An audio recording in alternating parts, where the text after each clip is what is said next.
Hello and welcome to ITV News Meridian. Tonight's headlines this Wednesday evening. The South East volunteers leaving for Ukraine to take much needed supplies to refugees, everything from blankets to food. Forced to sleep in her wheelchair because of a lack of carers. The woman from Sussex who says as a result she has no life. Uncomfortable. It's giving me backache and my shoulder hurts. Sticking it in, smushing it in a bit. Do we give it a good shove? Yeah, give it a good shove. And mud, glorious mud. Find out why we're rolling up our sleeves down in the woods near Canterbury. Good evening. A car mechanic from Tunbridge is organising a convoy of vehicles to take doctors and paramedics to Ukraine along with vital medical supplies. Arthur Smith has bought an old coach which is currently being prepared ahead of the planned trip this weekend. Well, meanwhile, vigils and church services have been taking place across the southeast in light of the Russian invasion. Tom Savides has our report. This coach will soon be on its way to Ukraine. As it's heading to a war zone, it has to have a new livery, making it clear it's on a humanitarian mission. Car mechanic Arthur Smith from Tunbridge came up with the idea. He's working alongside other agencies to fundraise and organise the trip. We had a few spare vehicles and some drivers that had less to do the next few weeks, so we decided to use those vehicles and the time that we had to go out there and help where we could. Have you any experience of doing this kind of thing in a war zone or an area that's under conflict? No, never. I've never done anything like this at all. The front, back, both sides and the roof of this coach will be fully transformed. So when it gets to Ukraine, it's visible that it's part of a humanitarian convoy. The coach can carry up to 60 people. Most of those will be doctors and paramedics. The logos have been designed by a company in Lewis, which had just a few hours' notice. My involvement with this project started at 9 o'clock this morning, and Arthur actually spoke to me on the phone and said, look, I've got a coach that needs some livery doing so that we can badge it out for the Red Cross so that it can go out to Ukraine. As Russia intensifies its attack on its neighbour Ukraine, donation hubs are being set up across England.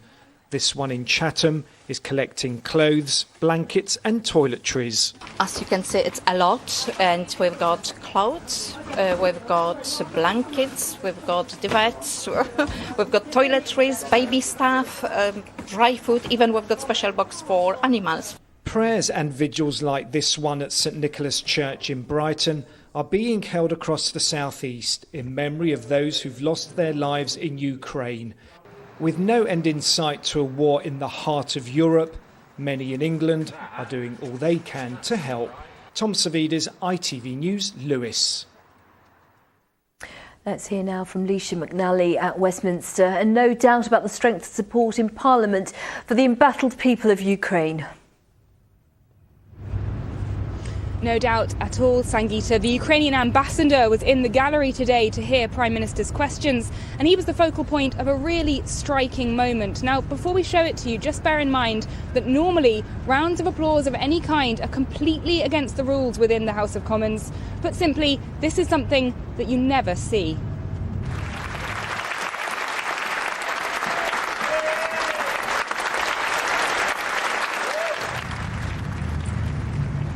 Truly moving and unusual moment, a show of respect and support for the people of Ukraine. Though one person who wasn't able to take part was the MP for Gravesham, Adam Holloway. He's actually in Ukraine as we speak. The former soldier crossed the border on Monday, and he's currently in a town about 80 miles in, speaking to military personnel and residents. Now, travel to Ukraine is something the Foreign Office directly advises against, and the MP has actually been rebuked by Downing Street, who says their travel rules should apply to everyone. But in response, he told us he felt his visit to the war-torn country was useful. He said, I really think that if you're going to stand up in Parliament and talk about these things, then you need to know what's going on. And because I've been a soldier and a foreign correspondent, this is something that I can do. Now, of course, the urge to do something in the face of this appalling conflict is something I think we can all understand. But nonetheless, the government's advice remains that the best way to help the people of Ukraine is through coordinated efforts and donations like the ones we've seen in Tom's report. Leisha McNally reporting from Westminster. Well, the media coverage of the Russian invasion of Ukraine can be a lot to process for adults. But what about children? How should we talk to them about what's going on over there? Well, let's talk now to Natalie Costa, who's a children's confidence coach who specialises in anxiety. Natalie, how much should parents be telling children about the war in Ukraine, or does it very much depend on the child? Yeah, I would say it definitely depends on the child, on their age and what they know. Obviously, we want to protect our children, but so many of the parents I've been chatting to, children are coming home talking about what they've heard on the playground. So I'd say definitely open up the conversation with them. Younger children, we want to try and keep it simple. For the older children over 8, they've learned about war in history. So, we can elaborate. You can go a bit deeper into that with them. But what I would first say is finding out what they know, because we have a tendency to maybe want to jump in and overshare. But taking a step back and first recognizing or asking, what is it that you know? What do you understand? And importantly, how do you feel about this? Because we want to be able to provide that safe space for our children and the feelings that they're feeling. These would be numerous little conversations. Perhaps it might not be one set conversation that you have. And above all else, I think, really reassuring them, validating that it's okay to feel worried, it's okay to feel nervous or scared. I'm right here with you, and reassuring them that they're not by themselves, that they're safe. But it is difficult because we want to fix it. We want to make it go away, and we can't. How would you approach things with maybe slightly older children or young people, teenagers, for example, in terms of social media? That can be a little bit of a minefield to negotiate in itself, can't it? Yeah, totally. And I would say, again, conversation is key. Talking to your teen about, again, what have they heard? What do they understand? I'd also say practicing the skill of really taking a moment to see where do these news sources or story sources come from? Is it from a valid source? So don't just take everything at face value. Also having conversations about what does it make you feel like when you're always looking at the news or these sort of stories, because obviously our mental health is really important. And whilst we can't stop what we see, can we maybe curate our feed or mute certain accounts if those accounts are upsetting, and really just monitoring what we are digesting and just being mindful of that. But that comes a lot down to the conversations and just consistently having those conversations with our teens. OK, Natalie, we have to leave it there, but thank you very much for talking to us on the programme. Thank you. Thanks. And the ITV Evening News continues with more from Ukraine at 6:30 with more Lucrezia Millarini. We'll bring you the latest on the Ukraine war. The Russians attack key cities. The Ukrainians claim as many as 2,000 civilians have been killed so far. The sick children who fled the war being treated in field hospitals across the border in Poland. Plus, the price of oil surges as the fighting intensifies, with fresh warnings we could all be paying more at the pumps. Join me for those stories and more at 6:30. An investigation has been launched into the death of a train driver in Worthing. The man was hit by a train when he got out of his cab at West Worthing railway station on February the 1st this year. The independent inquiry will seek to establish how the accident happened. The Babes in the Woods killer Russell Bishop will not be buried in Brighton. Bishop died in jail in January. He was found guilty of murdering 9-year-old Nicola Fellows and Karen Hadaway in 1986. The council says it's not received a request to bury him in the city, but would almost certainly refuse one. A woman from Sussex says she's being forced to sleep in her wheelchair after her care support in the evenings was withdrawn. Mandy Page needs frequent kidney dialysis in hospital, meaning she gets home late. Brighton and Hove City Council says it's doing all it can to find other help for Mandy, as Malcolm Shaw now reports. This is how Mandy Page often has to spend her nights, confined to a wheelchair, trying to sleep. Carers who used to help her in the evenings stopped coming before Christmas. I can't get in and out of bed. So I can't get into bed at night.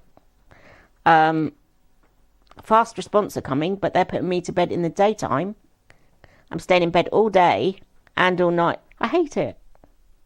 But what can I do about it? I just have to get on with it. I've got no life apart from here and dialysis. That's it. Mandy needs kidney dialysis 3 times a week at the Royal Sussex County Hospital. It means she gets home late. The firm which used to send carers on those evenings declined to comment, referring us to Brighton and Hove City Council. The council admits Mandy's situation is unacceptable.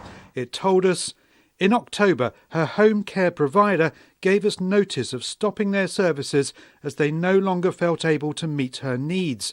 Since then, our care matching team have been chasing potential care providers every couple of days. We're very sorry to say that so far none have been able to offer the level of support Ms Page needs. The Brighton and Hove charity Possibility People told us care providers across the board are facing unprecedented difficulties in recruiting and retaining staff. They say without a creative approach to how care could be delivered and paid for, stories like Mandy's may become the norm. Her local MP says Mandy's case highlights a crisis in the provision of social care. This has been going on for a long time now. She needs care. She's sleeping in a wheelchair. This has been going downhill for some time. The government says an increase in national insurance contributions from April will help improve social care. Carers do come to help Mandy Page twice a day, but until support is provided in the evenings, she faces many more uncomfortable nights.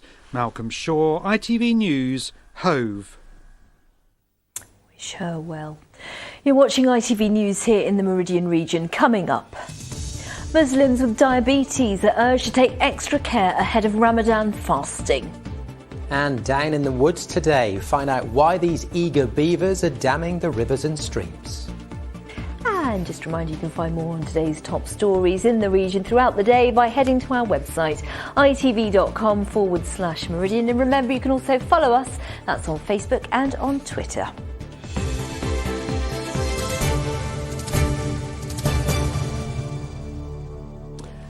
Next tonight, a 7-year-old from Who is helping in a pioneering study of a rare blood disorder. Hemophilia affects the blood's ability to clot, and most people who have it are male. Patients across the South East are treated at the Kent and Canterbury Hospital, where a specialist physiotherapist is looking at the effects exercise can have on boys with the condition. Here's Tony Green. Countdown off. 3, 2, 1, go. 7-year-old Luca was diagnosed with haemophilia at 7 weeks. The inherited bleeding disorder is rare. Most of the bleeding is internal, most of that into the knee, ankle and elbow. It can cause severe pain and arthritis. Luca is taking part in a trial at the Kent and Canterbury Hospital to improve the quality of life and physical activity of boys with haemophilia. Haemophilia, one of the consequences is painful, stiff joints and weak muscles. So the aim of this study is to see whether exercise can improve the muscle strength and improve the physical health of the boys with haemophilia. And we think that if we can improve their physical health, they can participate in games and sports with their friends, but also they can improve their quality of life in the future. Good, well done. As part of the study, Luca is coming to the end of a 12-week exercise programme designed by physiotherapists around the UK. His results will be among a group compared to boys who don't do the exercise initially to see what difference it makes. Mum Bernadette is happy to be on board. It's been a steep learning curve since Luca was first diagnosed. It was an absolute shock to us because there is no family history whatsoever. I'd never heard of haemophilia in my life. I knew it was something in relation to blood. Going forward in his lifetime, is there going to be a cure is my big question, which at the moment, of course, can't be answered. So that is it. In terms of wrapping up in cotton wool or anything like that, I allow him to live a normal life. And what's he like about it? He's pretty on board, but he understands that he's doing it to hopefully help the future of haemophilia and a better understanding for other little boys that have haemophilia, if it does support it or not. We're here to sort of help people live a better quality of life and get the best opportunity for them. And so I look after boys, children with haemophilia, and then also adults. And we just wanted to give all people with haemophilia the opportunities to achieve what they want to achieve and reach their potential in life. Great job, Luca. Well done. The study will go on for 3 years. If successful, it will allow boys like Luca to be more physically active and in less pain as they grow older. Tony Green, ITV News, Canterbury. For thousands of Muslims in our region, it is the start of a busy few weeks preparing for Ramadan. In exactly 1 month, the fast every day between sunrise and sunset will begin. But for those who have diabetes, even more preparation is needed. It means the need to think even more carefully about how to go without food safely for long periods, if they need to at all. James Webster reports.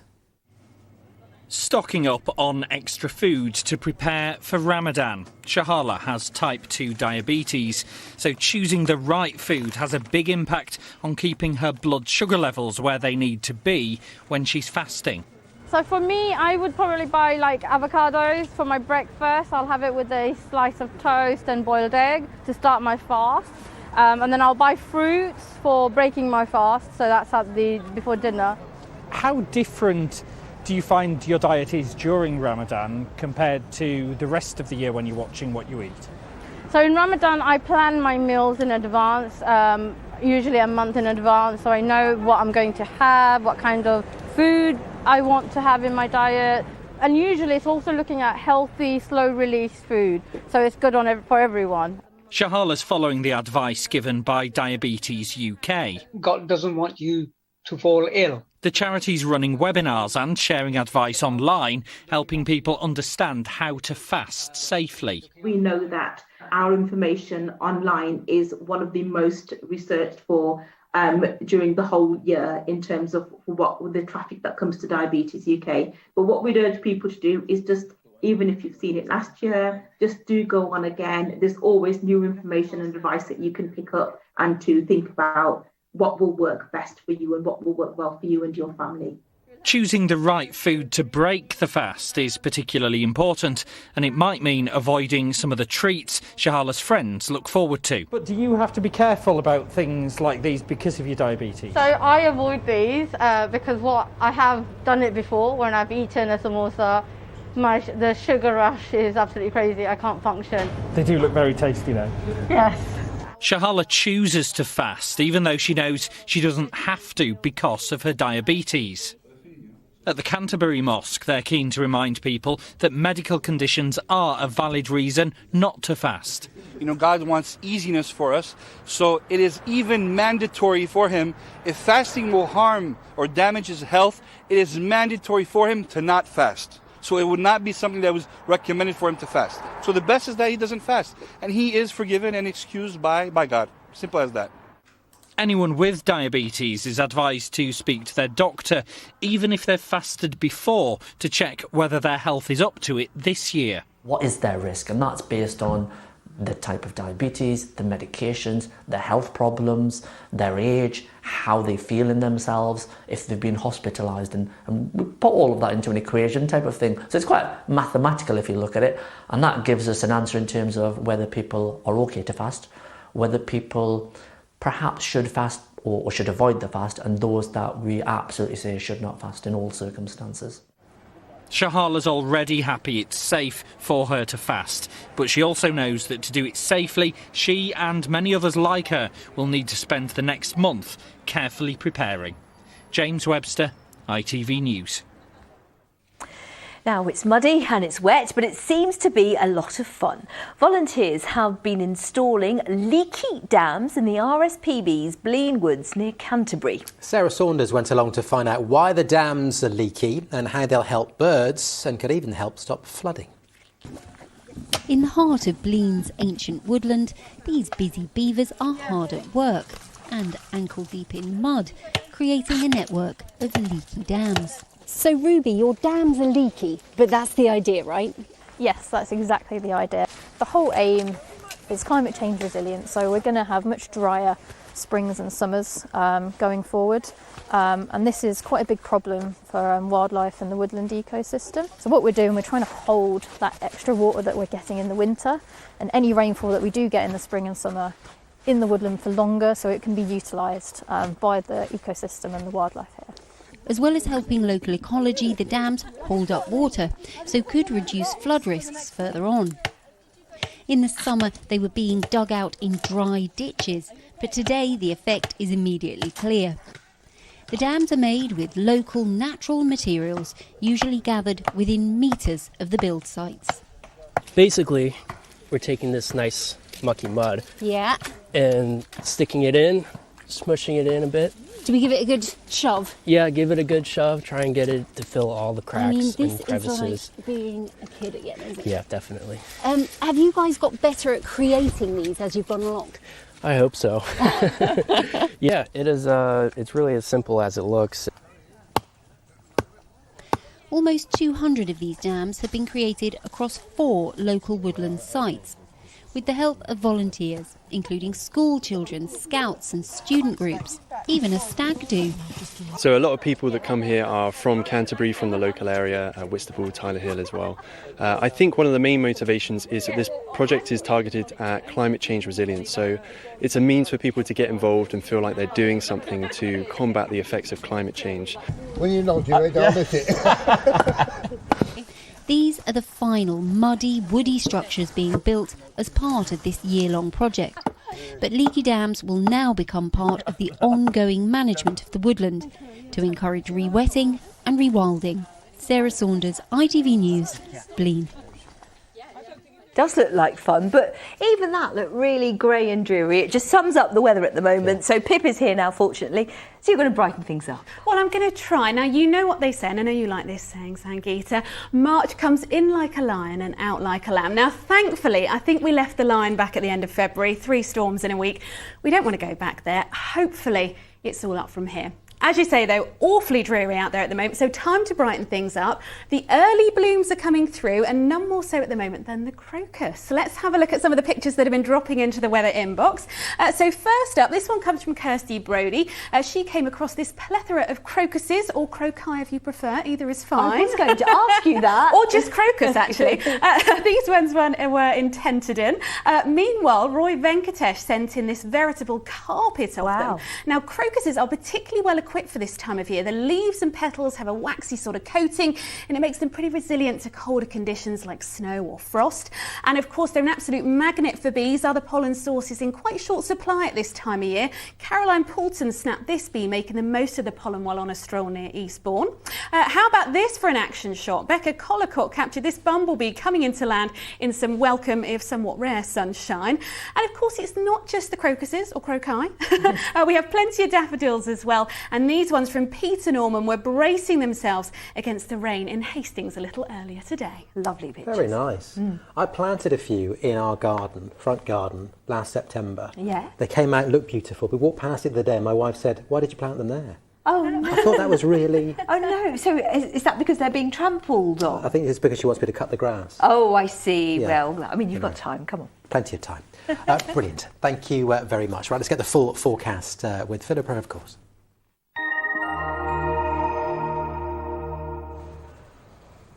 Feels like home, whatever the weather. Valent Boilers and Heat Pumps sponsors ITV Meridian Weather. A very damp and drizzly start to this spring then, and more of the same to come as we head through tonight. So still largely cloudy skies, still some pockets of rain or drizzle, but at least it will be mild. And tomorrow, thankfully, looks a little drier and a little brighter all round. Out there at the moment then, still those cloudy skies overhead, some mist and murk over the highest ground, and outbreaks of rain and drizzle for a time as well. As the night wears on, we will see some clear spells developing, perhaps some mist and fog developing under the clearest spots, but temperatures for all of us staying very much the right side of freezing, a frost-free night all round.